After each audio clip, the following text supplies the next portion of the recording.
ويا صباح الفل على احلى ناس. واخيرا الاجواء الصيفيه بدات تخش علينا في المانيا. ده الفيو بتاعي من البلكونه. عايز اقول لكم ان الغابه دي من اكتر الاماكن اللي بحب انزل اتمشى فيها. موضوع الفيديو هيبقى في الغابه دي. هنروح دلوقتي اوريكم المناظر هناك، لأن المناظر هناك حلوه جدا صراحه. وانتوا شايفين كده في عنوان الفيديو هقول لكم على اكتر حاجات بحب اشربها هنا في المانيا، او بحب اشتريها من السوبر ماركت في المانيا للشرب. بصوا ميزه المكان اللي انا ساكن فيه ان هو دي العماره بتاعتي اللي ورايا على فكره.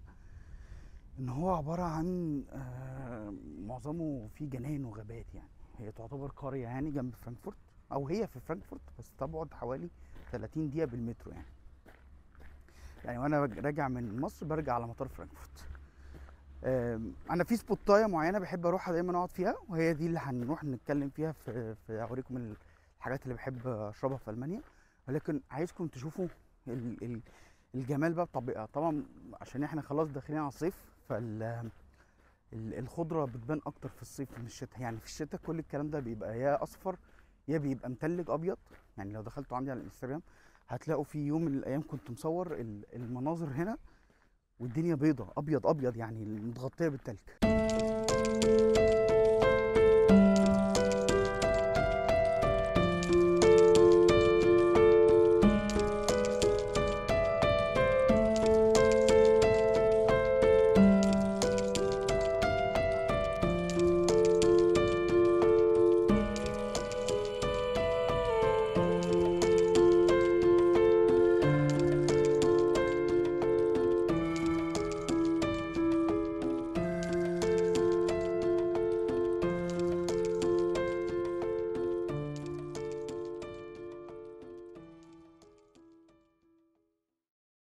لان هنا للاسف يوم الاحد في المانيا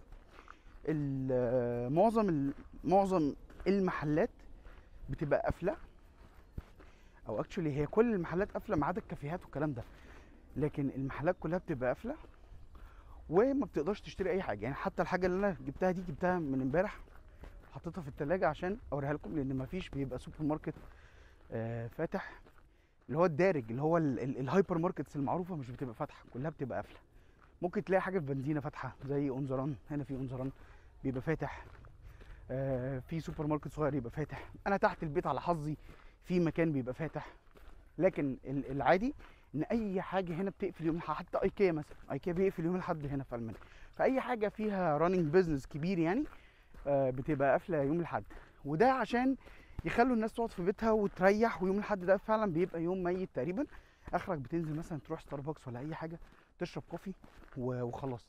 لكن مفيش حاجه تانية بتتعمل تقريبا يوم الاحد، يعني بسبب الموضوع ان الدنيا تبقى قافله. او الناس بقى بتنزل في البارك زي كده تتمشى. اللي عنده عيال بيبقى في مثلا هنا كذا كده مكان فيه زي مراجيح واكتيفيتيز للاولاد الصغيره، فيروحوا يلعبوا الكلام ده كله. برضو هنا بيبقى في مزارع لو حد عنده زي غنم او بقر بيبقوا مربينها هنا. بتبقى مزارع يعني، ويعني بيبيعوا اللحمه دي بعد كده، بيبيعوا الحاجات دي. في هنا في هناك اهو حتى بقر، بس ممكن ما يبانش في الكاميرا. بصوا بقى المنظر ده اللي هنخش عليه دلوقتي. بصوا بقى ده، بصوا كده الفسحايه بقى دي اكتر حته انا بحب اجي اتمشى فيها.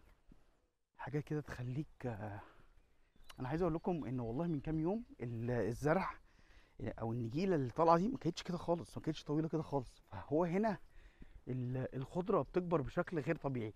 وده تقريبا ناتج بسبب الامطار الكتيره. يعني البلد هنا بتمطر كتير جدا جدا جدا. يعني انت ممكن في عز الحر كده فجاه تلاقيها مطرت. بص برضو الوان الشجر، الحاجات دي ده بقى في فصل الربيع كمان بيبقى حاجه تانية خالص. بصوا بقى الفسحايه دي كده، ده من اكتر الحتت اللي انا بستمتع فيها، وكل الناس هنا بتستمتع الصراحه. يعني دي اكتر من اكتر الحاجات اللي انا بحب اجي اعملها، ان انا انزل في الفضاء كده اتمشى في المكان التحفه ده. خصوصا بقى في الصيف. الصيف بدات الدنيا تبقى حلوه. فالنزول بقى اسهل، لان في الشتاء برضه الجو بيبقى ساقع قوي. ولو ان انا بنزل في الشتاء عادي جدا، مفيش اي مشاكل بالنسبه لي، لأن انا بحب الشتاء جدا وبحب التلج اصلا وبحب اتفرج على التلج. فبنزل عادي جدا. يعني يوم لما هنا نزلت تلج، انا طبعا كنت من اوائل الناس اللي نزلت، يعني قعدت اتفرج على التلج اللي هنا. اهو من الحاجات اللي موجوده هنا زي ما قلت لكم البقر نايم ومستلقي ومأنتخ. انتخه يعني احنا مش بننتخها.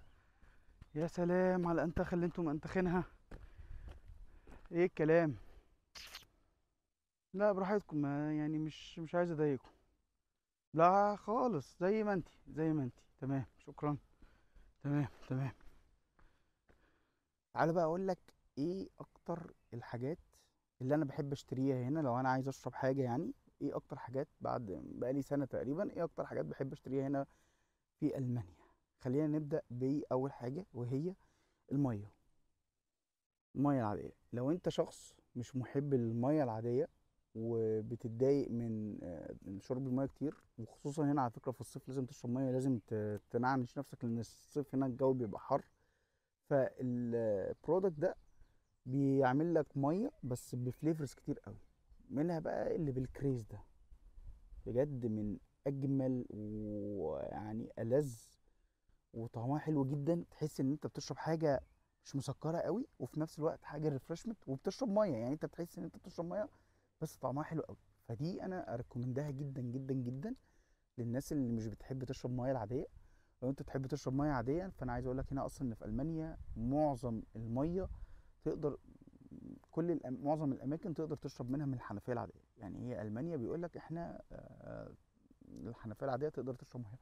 انا مره جالي لتر مكتوب فيه ان انا عندي ميعاد من شركه الميه هيجوا يشيكوا على الفلاتر اللي موجوده في الشقه عشان يتاكدوا ان الميه مش محتاجه اي صيانه واقدر اشرب منها. وفعلا جم وعملوا كده وكانت الميه زي الفل وشربت والدنيا كانت حلوه جدا وقالوا لي لا مفيش مشاكل، الفلاتر كويسه جدا.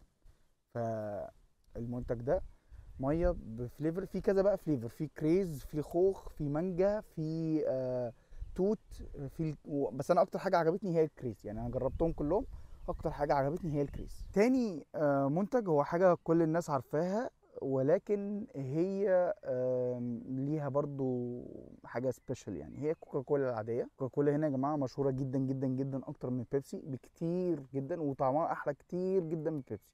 يعني انا في مصر كنت بشرب بيبسي على طول، لا هنا الصراحه الكوكاكولا منتشره اكتر وطعمها حلو اكتر. وميزه بقى هنا ان حته الزيرو شوجر دي في كل الكوكاكولا موجوده، في كل الفليفرز بتاعتها، في كل منتجاتها. والاجمل ان هي مش بتديك الطعم الغريب اللي انت بتحس فيه افتر تيست كده ان ما فيهاش سكر، فيها سكر دايت. لا السكر يعني تلاقيها لذيذه وفي نفس الوقت طعمها حلو جدا وزيرو شوجر. دي الكوكاكولا التشيري جميله جدا جدا، بحبها جدا.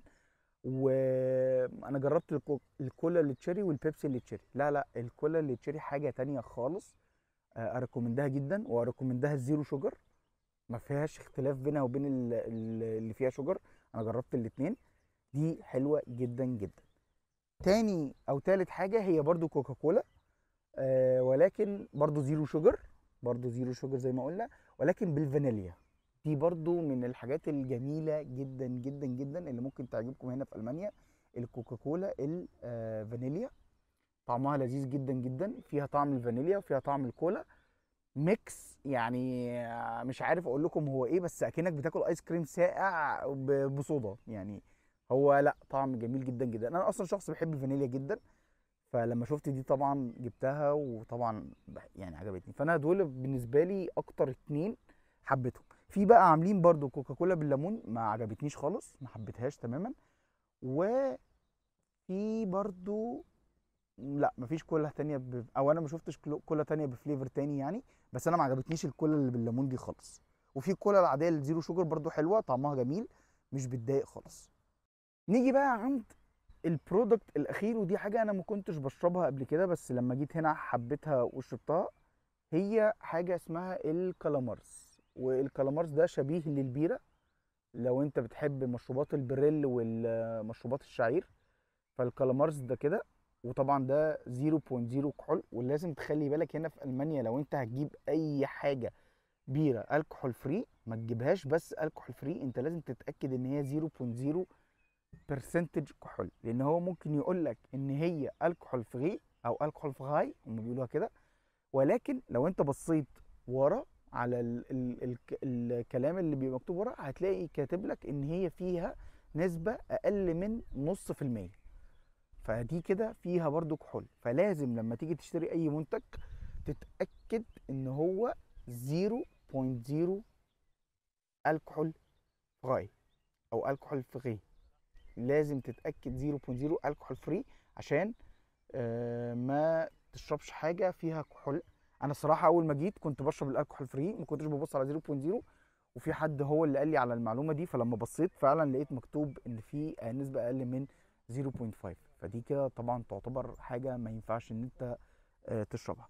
نرجع بقى للكالامارز دي. الكالامارز دي هي عباره عن مشروب شعير، ولكن هي مختلفه شويه عن البريل. هي زي البريل، مشروب شعير زي البريل، بس هي مختلفه شويه، هي فيها نسبه من السكر، فطعمها يا جماعه جميل جدا جدا جدا، مش غاليه خالص طبعا. فدي مثلا عامله يورو 60 سنت، فيعني دي ارخص من الكوكاكولا. الكوكاكولا دي مثلا عامله، ممكن تبقى عامله مثلا يورو 80 سنت، في محلات تانية ممكن تبيعها لك مثلا يورو 20 سنت. دي عامله يورو 60 سنت، في محلات تانية ممكن تلاقيها يورو ونص مثلا. تمام. برضو نفس الكلام طبعا، الكوكاكولا الفانيليا عامله يورو زي التشيري بالظبط، زي الكولا شيري، مش فارقه خالص، نفس السعر. دي ارخصهم خالص كلهم الميه، لان الميه هنا برضو تعتبر يعني فيها حاجات رخيصه. دي عامله حوالي 75 سنت، لو هتجيبها من سوبر ماركت هايبر ماركت كبير زي غيفا او كده، فدي بتبقى عامله من 75 سنت ل 80 سنت.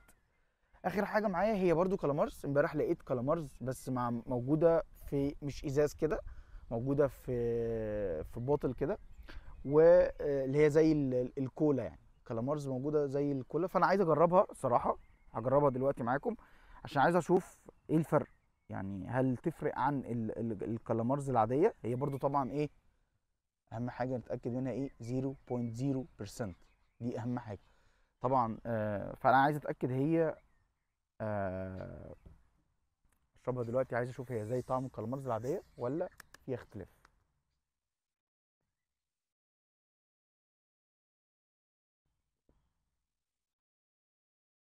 لا، هي زي الكالامارز العاديه، ما فيهاش اي اختلاف. انا يعني ممكن يكون بس الاختلاف الوحيد ان هي بتتفتح زي الكوكاكولا، مش بتتفتح بفتاحه، لان دي مش بتتفتح كده، دي محتاجه فتاحه عشان تعرف تفتحها. خلي بالكم برضو ان الكالامارز ده بيتفتح بفتاحه، مش بتتفتح كده. حاجه اخيره طبعا، العلامه دي انا كنت قلتها قبل كده في فيديوهات، العلامه دي معناها ان البوتل دي بتتعمل لها ريسايكل، ولما بيتعمل لها ريسايكل بتاخد عليها 25 سنت. بس ده يا جماعه مش معناه ان انت اوريدي بتكسب في الحاجات دي، لان انت لما بتيجي بتشتري الازازه دي، او لما بتيجي بتشتري المنتج ده، هو اصلا اوريدي بيبقى حاطط لك ال 25 سنت على سعرها. يعني مثلا لو دي سعرها يورو 80 او 2 يورو، فهو اوريدي حاطط لك ال 2 يورو عليهم ال 25 سنت بتاعتهم. فانت لما بترجعها في المكنه، انت بتاخد ال 25 سنت اللي هو كان ضايفهم لك عليها. يعني انت لو دخلت سوبر ماركت وضربت، عملت، طلعت الريسيت للكولا او اي حاجه عليها العلامه بتاعه الريسايكل دي، فانت هتلاقي ان هو عامل لك بندين، بند يورو 60 مثلا اللي هي سعر الكولا، و25 سنت انت دافعهم اللي هو مكتوب سعر الريفند بتاع البوتل. لما بترجع البوتل في السوبر ماركت بتاخد ال 25 سنت دي. زي ما انا قلت قبل كده، هي بتبقى حاجه لطيفه، لان انت مثلا بتشتري كل الحاجات دي وبتقعد الشهر كله بتشتري ازايز فبتخزنها، وانت مش بتحط في دماغك ال 25 سنت بتاعت الازايز دي. بس وانس ان انت بقى جيت معاك مثلا 20 ازازه ولا حاجه ورحت رجعتهم، ال 20 في ال 25 هيعملوا لك مثلا اللي هم 5 يورو ولا 4 يورو، فهيبقوا حاجه قشطه لذيذه، يعني هتستخدمهم من 5 يورو بقى، وبعد كده تشتري بيهم حاجات تانية، لان انت اوريدي دفعت الفلوس دي وخلاص، مش حاطط في دماغك. فهي طبعا حاجه لذيذه، مش بقول انها حاجه وحشه، بس انت مش هتعمل فلوس من الازايز، يعني مش هتبقى معاك فلوس كتير من الازايز الميه يعني، او الازايز اللي بتعمل لها ريفند. بس كده، ده كانت فكره الفيديو بتاعت النهارده، واشوفكم في فيديو جديد. ولو ما شفتش الفيديوهات اللي انا عملتها قبل كده خش اتفرج عليها في فيديو بتاع براغ، هيعجبكم جدا. اشوفكم في فيديو جديد.